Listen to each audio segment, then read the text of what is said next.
जो विवाह संस्कार हुए हैं वो या मृत्युलोक में ही हुए हैं। केवल एक व्यक्ति ऐसा है जिसकी बारात तो ही आती है ना जी, एक गांव से दूसरे गांव में, दूसरे गांव से तीसरे गांव में।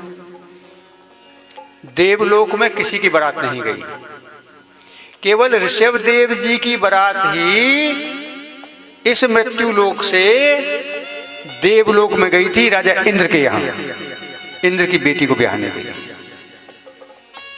इंद्र की बेटी का नाम जयंती। जयंती से ऋषभ देव जी के 100 पुत्रों का अवतरण हुआ। जयंती ने 100 पुत्रों को जन्म दिया। महाराज ऋषभ देव नित्य प्रति 2 घंटे अपने बच्चों के संस्कार बनाने के लिए निकालते हैं और बच्चों को एकत्र करके उन्हें सत्संग सुनाते हैं। अपनी परंपराओं को बताते हैं कि हमारे पूर्वजों ने ये परंपराएं छोड़ी हैं, हमारे ऋषि महर्षियों ने ये मार्ग बताया है, उसी मार्ग का अनुसरण करना है। एक दिन सब बच्चों को एकत्र करके परीक्षा लेने के भाव से ऋषभ देव जी ने पूछा पुत्रों से कि बच्चों ये बताओ, किमर्थम इदं शरीरम, ये शरीर किस लिए मिला है, इस शरीर का अर्थ क्या है, किस कारण से ये शरीर मिला है। तो किसी ने कहा हम तो राजा के पुत्र हैं,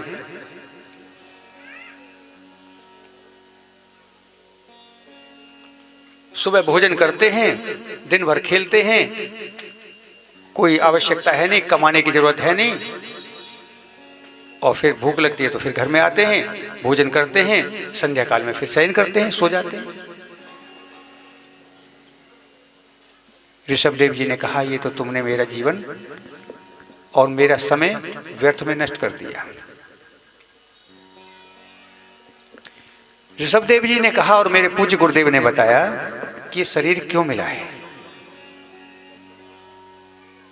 ये इतना सुंदर शरीर, स्वस्थ शरीर, सुमति से भरा हुआ शरीर किस लिए मिला है?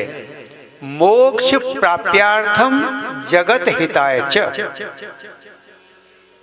ये मोक्ष प्राप्त करने के लिए और जगत का भला करने के लिए शरीर मिला है, परोपकार करने के लिए शरीर मिला है, दीनहीनों की सहायता करने के लिए शरीर मिला है और मोक्ष प्राप्त करने के लिए शरीर मिला है।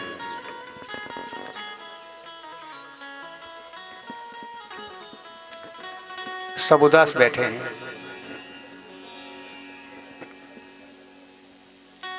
कहते हैं ना, बड़े भाग मानुष तनु पावा। अभी पंडित महाराज ने रामचरितमानस का पाठ कराया है, उसी में लिखा है बड़े भाग मानुष तनु पावा, सुर दुर्लभ सद ग्रंथनि कावा। ऐसी है जी, हमें ज्यादा ज्ञान नहीं है इसलिए पूछ भी लेते हैं आपसे। बोले अनंत भगवान की, तो इसका अर्थ क्या है? वैसे तो मनुष्य का शरीर मिला है तो सब लोग इससे दुखी हैं,